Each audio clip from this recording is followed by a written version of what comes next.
మా ఇంటి వరలక్ష్మి వ్రతం అనమాట. సామాన్లు అన్నీ తెచ్చుకోవడానికి నేను మా అత్తయ్య అయితే వెళ్ళాము. అది కూడా లాస్ట్ వారం జరుగుతుందో లేదో అని కొన్ని ఇబ్బందుల వల్ల లేట్ అయిందనమాట. 4th వీక్ నాకు చేసుకోవాలని చాలా ఆశ, చాలా ప్రేమగా అనుకున్నా.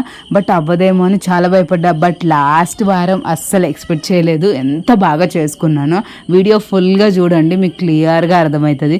కేరళలో ఉన్నా సరే తెలుగు పండగలు ఎలా మర్చిపోతాను చెప్పండి. అయితే మేము ఎప్పుడు నేను అమ్మవారి విగ్రహానికి చీర కట్టి చేస్తా అనమాట. నాకు ఈసారి బడ్జెట్ కొంచెం తక్కువ అయింది, అందుకని చీర కొనకుండా అమ్మవారి ఫోటో సింగిల్గా మా ఇంట్లో లేదు.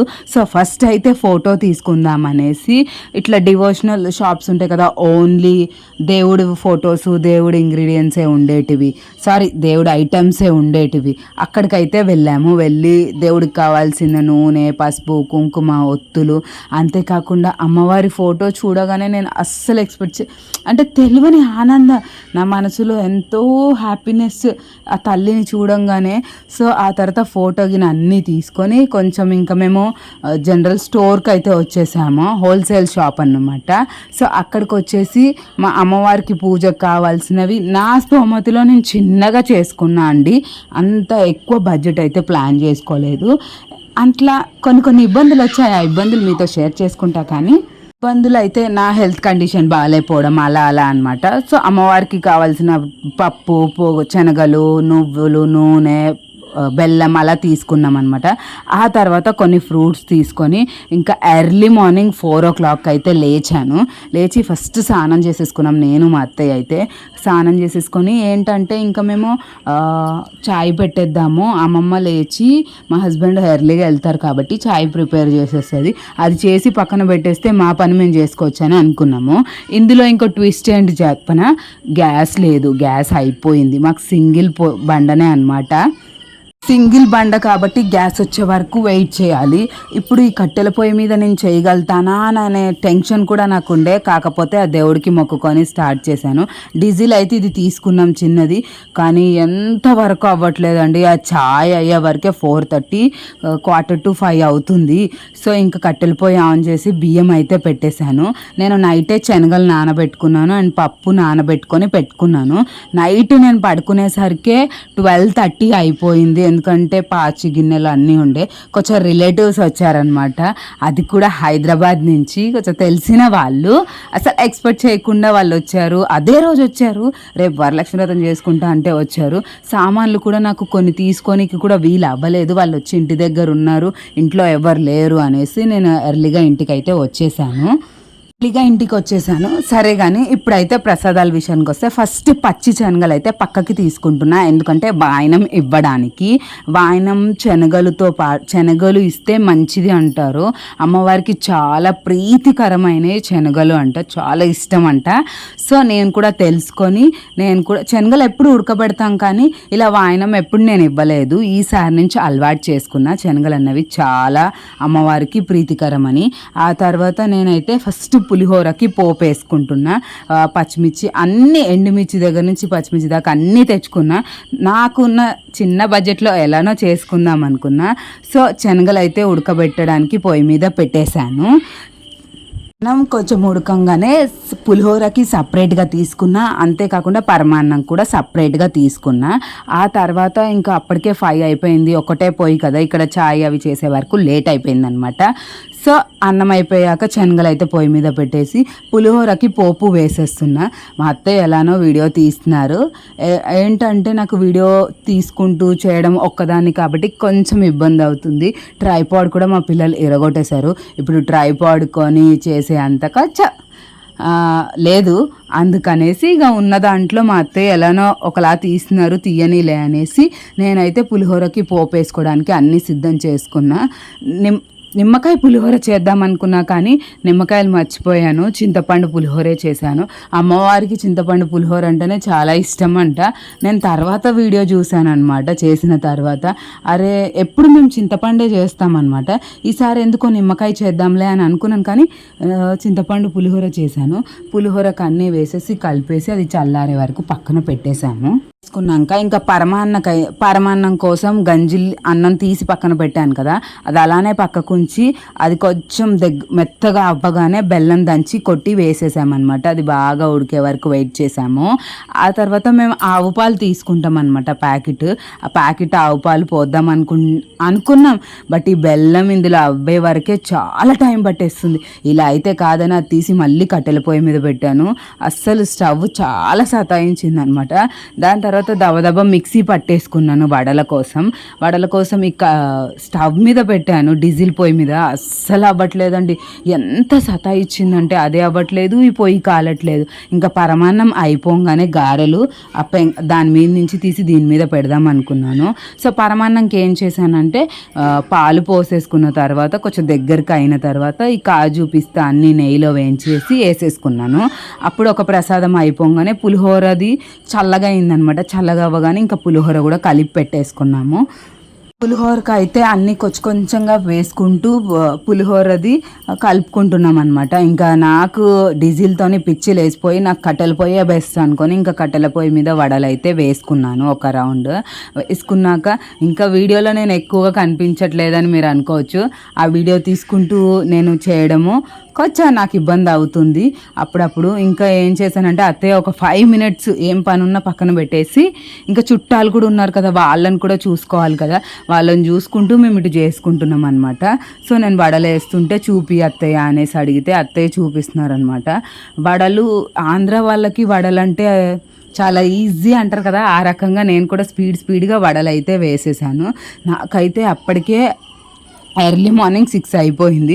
ఇంకా వడలు ఫాస్ట్గా అయిపోతే ఇంకా మా వారికి అయితే వేడి నీళ్ళు పెట్టేద్దాం పొయ్యి మీద అని అనుకున్నాం. వడలు చేసేటప్పుడు ఈ ట్రిక్ అయితే ట్రై చేయండి, అస్సలు మర్చిపోకండి. వాటర్లో నార్మల్గా ఇట్లా మామూలుగా డిప్ చేసి వడ వేయండి. వడలు వేసేటప్పుడు కూడా పిండిలో ఎక్కువ వాటర్ వేసి మిక్సీ పట్టుకోకండి. కొంచెం కొన్ని వాటర్ వేసి ఇట్లా థిక్ పేస్ట్ లాగా పట్టుకుంటే మనకి బాగా వస్తాయి అన్నమాట. ఈ వాటర్ ముంచి వేసేటప్పుడు మనకు అంత ఇబ్బంది అవ్వదు అన్నది ఒక షేప్లో వస్తుంది అనమాట. ఇంకోటి నేను యూట్యూబ్లో కూడా చూశాను, పప్పు గంట మీద ఇలా మనం ఆయిల్ రాసేసి దాంతో కూడా వాళ్ళు వేశారు. అలా ఎందుకులే, నాకైతే హ్యాండ్తో వస్తుంది కదా, నేనైతే హ్యాండ్తో అయితే వేసేసుకున్నాను. సో చాలా ఇబ్బంది అయింది. పొయ్యి మీద వేస్తుంటే ఇబ్బందిగా అనిపించింది, అంటే నేను నిలబడ్డం ప్రెగ్నెంట్ ఉన్నా కదా అని. కానీ అస్సలు నాకు ఇబ్బందిగా ఉంటుంది, అబ్బా ఏంది ఇది అనిపించింది కొద్దిసేపు. బట్ ఆ తర్వాత ఫాస్ట్గా ఒక్కొక్క అవుతూనే ఉండగానే నాకు అసలు అలసటే లేదు. అంతేకాకుండా నేను పడుకునేదే 12 నైట్, మార్నింగ్ మళ్ళీ 4 లేచానా. అసలు నాకు అలసట లేదు, నిద్ర రావట్లేదు. మళ్ళీ అంతేకాకుండా కొందరు సిక్ అయిపోతారు, అలా సిక్ కూడా నేను కాలేదు. ఇంకా శనగలు అయితే తాలింపు వేసేసుకున్నా. ఆ వీడియో తీద్దాం అనుకున్నా కానీ ఇంకా ఒక్కదాన్నే కదా ఇబ్బంది అయిపోయింది. ఇంకా పరమాన్నం కూడా రెడీ అయిపోయింది. ఎంత సంతోషంగా అనిపించిందో. మా అత్తయ్య అయితే మేము ఇంకేదన్నా చేద్దాం అనుకున్నాం బూరల్లాగా, కాకపోతే పొయ్యితో ఇబ్బంది అవ్వట్లా. ఇంకా ఇట్లా హల్వా లాగా అయితే చేసేసింది. ఇంకా గారెలు చూసారా ఎంత బాగా వచ్చాయో గారెలు. ఇంకా పులిహోర, 5 ఐటమ్స్ అయితే అయిపోయాయి. ఇంకా దేవుడికి అయితే చాలా ప్రశాంతంగా ఇంకా రెడీ చేయాలి అని ఫిక్స్ అయిపోయాను. ప్రిపేర్ చేసే వరకు 7 అయితే అయిపోయింది. ఇంకా దేవుడి దగ్గరికి వెళ్ళిపోదాం అనేసి గబగబా దేవుడి రూమ్కి వెళ్ళాను. మాకైతే దేవుడి రూమ్ సపరేట్గా ఉందన్నమాట. చాలా హ్యాపీ అనిపించింది. సపరేట్గా ఈ రూమ్ చూడగానే దేవుడికి అని ఫిక్స్ అయిపోయింది మా అత్తయ్య. ఎప్పటి నుంచో హైదరాబాద్లో ఉంటున్నప్పటి నుంచి తనకి దేవుడి రూమ్ సపరేట్గా ఉండాలి అని అనుకునేదంట. ఇప్పటికి కుదిరింది అనేసి మేము వచ్చి 5 years అవుతుంది, కానీ ఇల్లు ఖాళీ చేసి వెళ్ళాలన్న ఆలోచన కూడా మాకు లేదు. అంత బాగా అంత కంఫర్టబుల్గా మాకు ఉందన్నమాట. సో ఫస్ట్ దేవుడి రూమ్కి సపరేట్గా చీపురు, సపరేట్గా బట్ట పెట్టుకుంటాను అనమాట, తడి బట్ట పెట్టడానికి. పెట్టేసుకున్న తర్వాత గడపనైతే పూజించుకోవాలి కాబట్టి ముందు లక్ష్మీదేవి అంటే గడపతోటే మొదలేస్తారు కదండి. అందుకని గడపనైతే పూజించుకుంటున్నాం. ముందు మంచిగా కడిగేసుకొని ఇంకా మేము పూజ చేసి 1 year అవుతుందన్నమాట గడప పూజ. ఎందుకు 1 year దాకా చేయలేదంటే మా మామయ్య వాళ్ళ అమ్మ చనిపోయారు. అయితే మనం 1 year వరకు పూజలు చెయ్యొద్దంట, అంటే గడప పూజ చెయ్యొద్దంట. దీపం పెట్టుకోవచ్చు, వ్రతాలు అండ్ ఇంకా గడపకి ముగ్గేయడం, ఇంట్లో ముగ్గేయడం, తోరణాలు కట్టడం అలా చెయ్యొద్దు అని చెప్పారు పంతులు గారు. ఇంకా అప్పటి నుంచి మేమైతే చేయలేదు. ఇవాళ వరలక్ష్మి వ్రతం రోజు 1 year కంప్లీట్ అయిపోయి 4 డేస్ 5 డేస్ అవుతుంది. ఇంకా పూజ చేసుకుందామని చాలా ఎక్సైటింగ్ అయితే రెడీ అయిపోయా. ఇటలాగా పెద్దగా నాకైతే లేదు మా ఇంట్లో, ఎప్పటికైనా తీసుకోవాలని ఉంది. సో ఇప్పుడు మాకైతే ఇది చెక్కలా ఉంది, దీన్నే ఎప్పుడు నేను పూజించుకుంటా అనమాట. అంటే ఏదైనా పూజలు చేస్తే దీని మీదనే చేస్తా. ఫస్ట్ మనం దీనికి కూడా పసుపు బొట్లు కుంకుమ బొట్లు పెట్టుకోవాలి. అంటే మనం చిన్న పీట కానీ ఏం పీట కానీ ముందు కింద అయితే పీట వేసే చేయాలన్నమాట ఏదైనా పూజ చేస్తే. సో అందుకని నేను పసుపు కుంకుమ పెట్టుకోవడానికి సిద్ధం చేసుకున్నా. ఫస్ట్ ముందు పూజ అంతా అయిపోయే వరకు మౌనంగా ఉండాలనుకున్న, చిర్రుబుర్లాడడం కానీ అలా చేయకూడదంట, ప్రశాంతంగా ఉండి చేసుకోవాలి అనేసి నేను ముందు నుంచి అలానే ఉండి పూజలు చేసేదాన్ని. బట్ ఇప్పుడు ఒక్కొక్కటి వింటుంటే అవునా నేను ఇలానే చేసేదాన్ని కదా అని అనిపిస్తుంది. అప్పుడైతే నేను అలానే చేసేదాన్ని, మాట్లాడేదాన్ని కాదు, దేవుణ్ణి తలుచుకుంటూ అన్నీ ఒక్కొక్కటిగా రెడీ చేసుకునేదాన్ని. పసుపు బొట్లు కుంకుమ బొట్లు కూడా పెట్టేసుకున్నా అనమాట. పసుపు చాలా ప్రాధాన్యతం అమ్మవార్లకైతే. మీరు ఎప్పుడు ఏ పూజ చేసినా ఫస్ట్ పసుపు కొంచెం తీసుకొని వాటర్లో వేసుకొని స్నానం చేయండి, ఆ తర్వాత పూజ ప్రారంభించండి. మనకి పసుపుతోనే శుద్ధి అవుతుంది అంటారు. ఇంకా ముగ్గు పిండి అయితే అస్సలు లేదండి, 1 year అయిపోయింది కదా, అసలు నేను చూసుకోలేదు. బియ్యం పిండి, ఇక్కడ బియ్యం పిండి ఎలా ఉంటుందంటే సేమ్ మైదా మిక్స్ ఉంది, అసలు ఎంత వేసినా రావట్లేదు. ఇంకా నాకు వచ్చిన ముగ్గు అయితే ఏదో ట్రై చేస్తున్నాను, నవ్వకండి. ముగ్గులు నేను అసలే పెద్దగా నాకు వచ్చింది, ఈ పిండి చూస్తే ఇలా ఉంది. వచ్చినట్టు ఎట్లనో ముగ్గు అయితే వేసేసిన, పీఠం పెట్టేసిన మీకు కనబడొద్దని, ఎందుకంటే నేను అంత ఘోరంగా వేసాను అనమాట. ఇంకా అరిటాకు మీద అరిటాకుకి వేసుకొని ఏదైనా ఆకు కానీ బట్ట కానీ వేసుకోవాలి, ఎర్ర బట్ట. నా దగ్గర బట్ట లేక, అంటే ఉన్నాయి కానీ అటు ఇటుగా ఉన్నాయి అనేసి వాడకుండా నేనైతే ఆకు అయితే ప్లేస్ చేసుకున్నాను. పసుపు కుంకుమ ఆకుని కూడా మనం అమ్మవారిలాగా పూజించుకొనే చేయాలండి. అంటే పసుపు బొట్టు కుంకుమ బొట్టు పెట్టుకొని, మనం పెట్టుకోకపోయినా ఇలా పసుపు కుంకుమ వేసుకొని, బియ్యం అన్నది ప్రాధాన్యతం లక్ష్మీదేవికి, బియ్యం పోసుకొని మనం అమ్మవారిని కూర్చోబెట్టుకోవాలన్నమాట. నేను ఎప్పుడు తయారు చేస్తాను అనమాట. అంటే చీర కడతాను అమ్మవారికి, చీర కట్టి ఇలా మనం వీడియోస్లలో చూస్తాం కదా, అలా రెడీ చేస్తాను అనమాట. కుండ మీద కుండ పెట్టి చీర కట్టి అమ్మవారికి. కాకపోతే ఈసారి ఏమైందంటే నాకు అంత బడ్జెట్గా లేకుండే, కొంచెం నా హెల్త్ కండిషన్ మీద నాకే ఎక్కువ ఖర్చు అవుతుంది. ఇంకున్న దాంట్లో అమ్మవారు అది పెట్టు ఇది పెట్టు అని అడగదు కదండి, ఉన్న దాంట్లో చేసుకోవాలి, ఉన్న స్తోమతలో చేసుకోవాలి అంతే అనేది నా ఫీలింగ్. సో ఇంకా మనము చెంబు ఉంటుంది కదా, చెంబుకు కలశానికి సిద్ధం చేసుకోవాలి. కలశం నిండా నీళ్లు పోసుకొని అందులో పసుపు కుంకుమ, అంతేకాకుండా కలశానికి కూడా మనం కంకణం కట్టుకోవాలండి.